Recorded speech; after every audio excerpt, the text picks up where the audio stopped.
Iñaki Gabilondo entrevista en Noticias 4 al expresidente Felipe González. Le entrevista en esa misma habitación, la 110 del Hotel Palace. González vuelve por primera vez a ese lugar tras 25 años. Señor González, ¿se acuerda de este lugar? Sí, aunque no soy un gran iconoclasta. No he vuelto por aquí, pero sí, claro, no me voy a acordar. Es inolvidable. Sí. ¿Viajamos un momento a aquel día? Sí. ¿Al estado de ánimo de aquel día o al análisis? Al por fuera y al por dentro. ¿Qué recuerda de aquel día, de lo que hicieron y lo que pasó aquí? Bueno, primero, recuerdo que me lo esperaba, y me lo esperaba más que la mayoría de los miembros de mi partido y de la dirección del partido, y menos de lo que ocurrió. Pero más que los demás y menos de lo que ocurrió. Segundo, me acuerdo de que estaba abrumado, no estaba contento. Estaba con un sentimiento de hiperresponsabilidad que me abrumaba, ¿no? Pero a la vez estaba tranquilo, porque había tenido mucho tiempo de pensar que iba a llegar este momento, desde que vi cómo crecía la ola en Andalucía en mayo. ¿Y aquí dentro qué pasaba? Pues aquí dentro era el típico ambiente tenso y alegre de espera de resultados. Y cada uno reaccionaba de una manera diferente. Yo creo que la mayoría de la gente estaba muy contenta, muy, muy contenta. Y la medida en que iba el resultado abultándose, más contenta. Y yo veía eso un poco a contracorriente. Cuando habíamos perdido en el 79, todo el mundo estaba hundido y yo estaba muy tranquilo. Tranquilo, sereno, en fin. Pero aquí el ambiente era de absoluta euforia, aquí dentro, de absoluta euforia. Tenía 40 años. 40 años había cumplido, sí. Se sentía muy hecho, maduro, verde, un crío. ¿Qué cosa me pregunta? Me sentía dispuesto a asumir con plenitud la responsabilidad y creía que tenía las ideas básicas claras sobre lo que quería hacer con el país. Que usted, en cierto sentido, resumió en la famosa frase que dijo a Pepe Oneto, la transición, digamos, se ha abrochado aquí, hay que lograr que España funcione. Eso es. ¿Qué es lo que tenía usted en aquel momento en la cabeza, poniéndole 2 líneas más a eso de que España funcione en aquel momento? Que saliéramos de aquella dinámica perversa de involución con intentos de golpes y de amenaza desestabilizadora, además de la crueldad en sí mismo del terrorismo. Por tanto, que fortaleciéramos la democracia, que cumpliéramos con el pacto constitucional de redistribución del poder, que rompiéramos el aislamiento y, en primer lugar y sobre todo, que recuperáramos el retraso en la modernización de España y en la cohesión social. Teníamos que hacer lo que los otros habían hecho y habían mostrado que funcionaba. Entre otras cosas, teníamos que recuperar algo que era importantísimo en términos históricos, y es la autoconfianza. A veces lo he expresado diciendo, quería que nos reconciliáramos con nuestro pasaporte. ¿Tenía usted conciencia de la resistencia sí. que iba a encontrar? Porque en aquel día concreto que estábamos hoy evocando, daba la impresión de que, en fin, los partidos que no habían ganado habían aceptado muy discretamente la cosa y se habían retirado arrollados por los 10 millones de votos. La reaparición posterior tan potente de aquella resistencia, ¿se la esperaba usted aquel día? Yo sí, pero no solo contaba con eso, lo entendía. O sea, entendía que durante 3 años hubiera más salida que entrada de capital en España.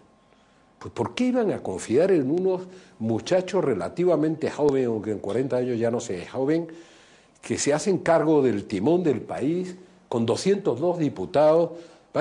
Era más claro lo que decía, para ellos, lo que decía Fraga. Dice, bueno, de acuerdo, ha sido muy arrollador, pero durará 2 años, porque no sabrán controlar la inflación ni el orden público. Por tanto, a los 2 años nos reclamarán. Eso era razonable pensarlo, si uno lo pensaba en términos históricos. Y a mí no me producía ni irritación, porque sabía que estaban razonando históricamente. El problema, digamos, de la jefatura del Estado, que durante muchísimo tiempo no se cuestionaba, aparece en este momento como en el centro de un debate que, le pregunto, hace 25 años, ¿creía usted que iba 25 años después a estar en cuestión? No. Modificar el pacto constituyente por ejemplo, con la banalidad con la que se habla de la jefatura del Estado y de la monarquía, o se sobreactúa porque se quema una fotografía, o hay campañas en las emisoras de radio y no sé cuánto y tal. Y además se suman algunos líderes políticos a esto y tal. Bueno, es dramático. Es que no entienden que es una pieza clave del pacto constituyente de la democracia española, la monarquía constitucional. Oiga usted, no crea que es gratis desmontar una pieza sin desmontar el sistema, salvo que lo que quiera usted es desmontar el sistema para barajar de nuevo y que las reglas sean otras. Esto no es gratis. Y esto no es una valoración de la gestión de la institución, que por cierto ha sido más que satisfactoria, y lo digo sin ninguna vocación monárquica, sino desde el respeto institucional. Es más que satisfactoria. No es una valoración del pacto constituyente de nuestro esquema de convivencia en libertad, en paz, que le ha dado a España un progreso que no ha tenido en los últimos 3 siglos. Esta voluntad, digamos, de solemnizar determinadas cosas se han revelado muy peligrosa, ¿verdad? Siempre, digamos, los movimientos, pequeños ataques de historia, digamos, ¿no? En ese sentido, ¿no podíamos también incluir la proclamación de un año de la memoria histórica, siendo seguramente necesarias muchas cosas? ¿No es tal vez un poco peligroso en un país como este trompetear mucho determinado tipo de solemnidades? Puede ser, yo creo que no es lo mismo, porque, vamos a ver, siempre tenemos un desequilibrio en el análisis de este tema, ¿no? Debo decir, yo no creo que la memoria histórica se recupere por ley si se trata de recuperar la memoria histórica con los ingredientes de dignificación de una parte de población que no pudo dignificar ni la muerte de los suyos. Creo que eso hay que recuperarlo, hay que hacerlo, y no sé si el instrumento, más bien creo que es difícil que el instrumento sea la ley, que fundamentalmente lo que define son derechos y obligaciones de los ciudadanos. Pero bueno, independientemente de eso, vamos a ver, siempre valoramos de manera distinta, y creo que hay que acabar con eso, lo que va a ocurrir la semana que viene con la canonización de no sé cuántas criaturas que fueron víctimas de su fe.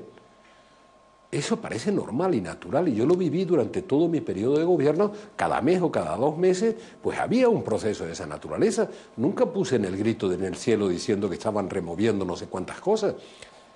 ¿Cómo es posible que se ponga el grito en el cielo porque alguien quiera enterrar a sus familiares en un sitio digno? Bueno, pues regresemos ya para concluir aquel día. Le parece otro, me imagino, ¿no? Aquel Felipe González de hace 25 años. Sí y no. El no es que me parece que he sido coherente conmigo mismo en el fondo de lo que quería y quiero, de cuáles eran mis prioridades y con qué sentimiento y con qué razones hacía lo que hacía. Mi compromiso creo que tiene una coherencia de fondo, en aquel momento, hace 25 años y ahora. Y me resulta también, claro, el mundo ha cambiado tanto y España ha cambiado tantísimo que cuando me dicen esta cosa, que también es muy propia, ¿haría usted lo mismo que hizo?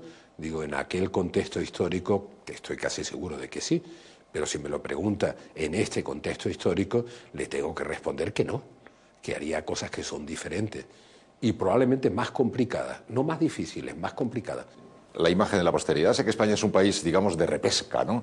Adolfo Suárez salió a escobazos, sí, y por fortuna, porque pienso yo que es por fortuna, pasados unos cuantos años, el país le hizo justicia y le reconoció todo lo que había hecho.